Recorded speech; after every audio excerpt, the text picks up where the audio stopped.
Welcome to Dare a New Belief, a place to discover what is possible for your life after the loss of a loved one, and where you will find inspiration, insight, support, and love, and hopefully a bit of laughter to help you through your day. Now, here's your host, Nada Hogan. Welcome to Dare a New Belief, where you will find light and life, love and joy, healing, faith, and hope. A place where you get to believe in what is possible for your life. Today, I get to bring back a guest that I had last week. Daniela DiNardo is back with us again, and we're going to continue our conversation about being adopted from Romania and now living in the United States. And just a quick little background on Daniela, please go back to episode 1 to hear all of her beautiful accomplishments here. But Daniela was born in Romania and was adopted and by an Italian-American family and grew up in New York City. Daniela she's wonderful is what she is. I just lost my train of thought. Daniela has done many things in her life, but right now her focus is on sound healing, a business that just launched in May of 2019. Her company is called Namaste Meditated, and Daniela and her company is dedicated to helping individuals find solace within and navigating to their truest purpose by using crystal alchemy singing bowls and meditation. Stepping into her sound healing career, she has harnessed her truest passion and talents to serve others, and she does that beautifully. Welcome back, Daniela. Thank you for being here. Thank you for having me. Oh, I'm so excited to do this.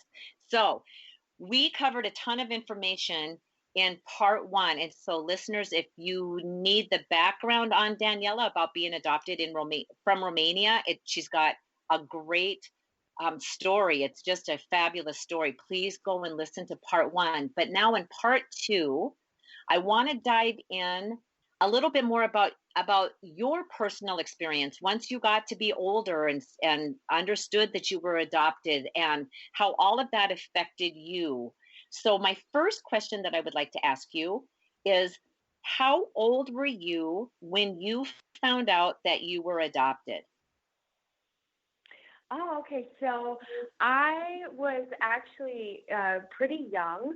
I don't remember the exact age. I think I was young, probably about 4 or 5. And I was at the country house with my mom during the summer, and I had been watching something on, VHS. I think it was Full House, and they had all the kids in the house, and it was so busy and full. And I was wondering, okay, all right, like that looks like fun. Where's everyone else for me? And so I asked my mom, not really like thinking, do I have any, like, where are my brothers and sisters? And she said, well, you do have some.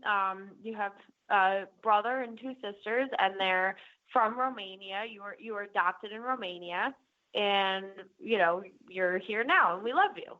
And that was it. Oh, wow. So you have 1 brother and 2 sisters in Romania. Yeah, I have no contact with the family there. I just never really was interested in pursuing contact. I had heard so many different stories where, not only, some people just don't want to meet the child that they gave up for adoption, but then also some people in those circumstances actually want some sort of, I guess you'd call it like reimbursement from the child that they put up for adoption, because they see it as like, okay, we give you up for adoption, this allowed you to have this great life. What's our cut? And that's, not true for everyone, but it was just never a scenario I was interested in putting myself. But someday, I may go back just to visit the country. Right. Wow. And that to me is so amazing that there could be that feeling. I suppose it's a little bit like in envy also that you were adopted, you lived this really great life over in the United States, and we deserve to be reimbursed for you having this fabulous life. And Yeah. yeah, I mean, it's the things that you just never even would think of, that I find that just wildly fascinating.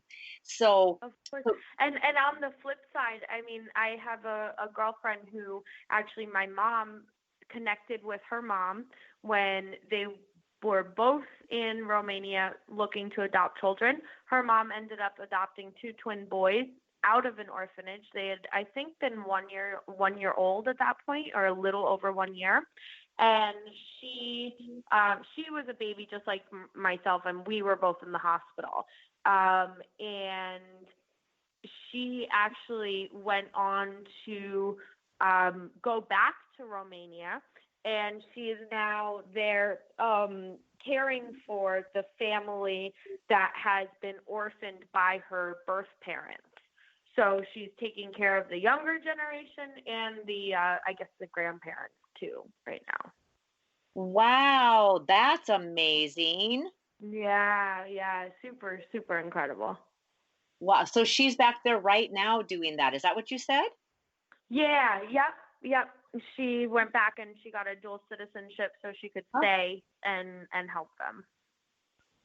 Wow, wow. All the beautiful things that happen, right? I mean, it's just, Yeah. yeah, so gorgeous. So for sure you have one biological brother and two biological sisters. Now, did your mom and dad, your parents in New York Yes. City, did they have any children, or are you the only child? Oh no, I'm the only child. Yep. Okay. And is that pretty great being the only child? Yeah. Hey, it was all right. It had its perks. But I'll be honest, there were a lot of those moments when they didn't want to drive me around as a kid up in the country house, and I really would have liked somebody to play with. Right. Yes, it's got its ups and downs. Exactly. You got it. Oh, absolutely. Wow. All right. So what would you say was the hardest thing about being adopted, or is there even a hard thing about being adopted? Honestly,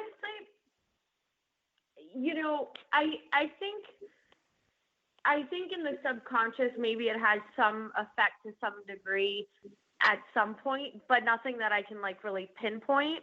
But what I can say is it's the only downside that I've really encountered this far is one, I can't run for president yet, and two, I I don't I I don't know my health history, Uh, so it's sure, other than doing a DNA test, every time I go to the doctor, they're like, oh, and what's your history? That, this, that, and the other. And it's like, I don't know, just do everything, that kind of thing. So right. it's really more of like a biological, I guess, uncertainty rather than like a emotional uncertainty, if that makes sense.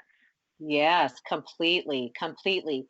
So you didn't, when you were adopted, there's not any information that came over from your mother or your father about any kind of health concerns that, anything that's No, hereditary. honestly, I don't even think that they might have known. You know what I mean? Like No. they definitely weren't. They were from a poor,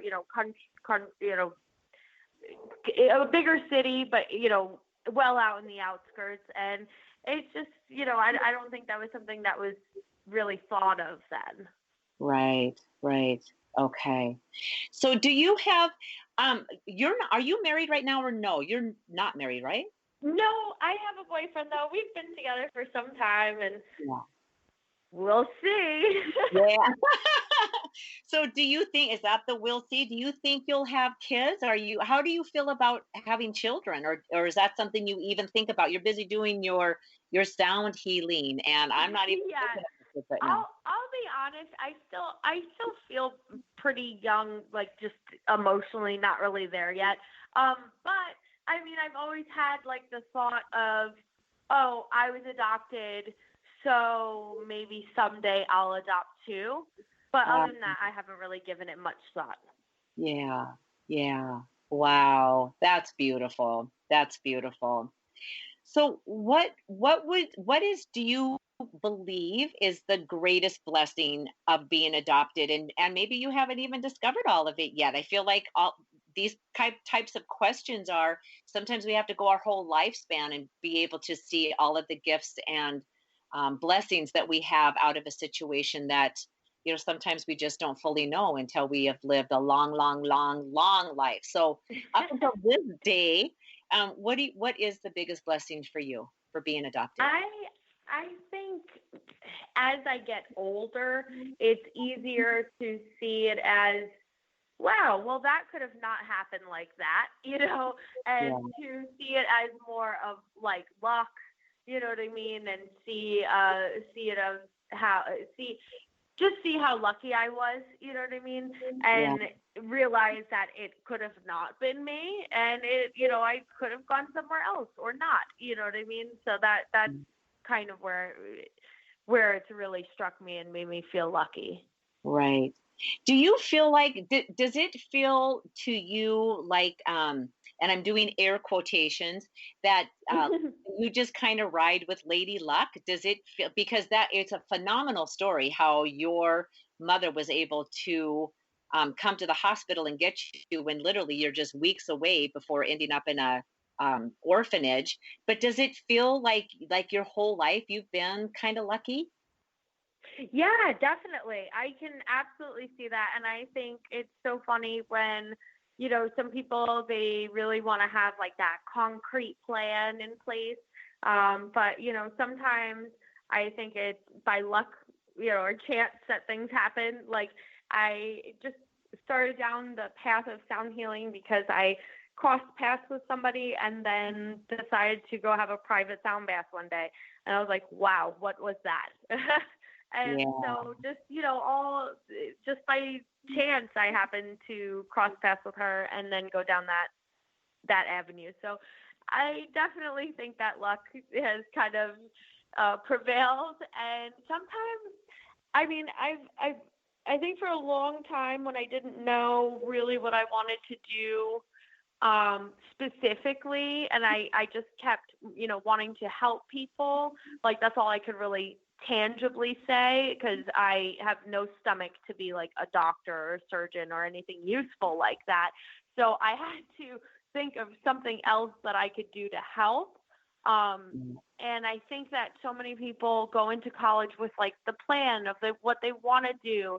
And I kind of kept thinking like, okay, my plan is to get through college. Let's see what happens after with this business thing. And I think all by luck and circumstance, it's kind of led me to where I am.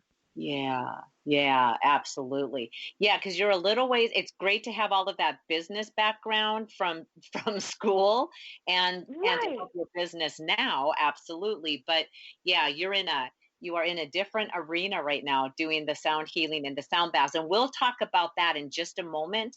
But I want to know because you are absolutely a healer. You love helping everybody or helping people. I shouldn't say everybody. You love helping Yeah. people, those who are seeking help, and you are Yes. very good at it.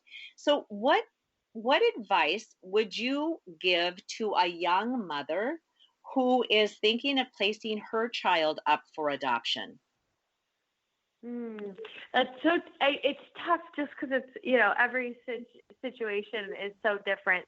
But honestly, if it's going to better the child, I would have no hesitations about it, especially because of how lucky we are to have the healthcare system that we do. And, you might worry, what if they don't get adopted right away? But it's just, they will.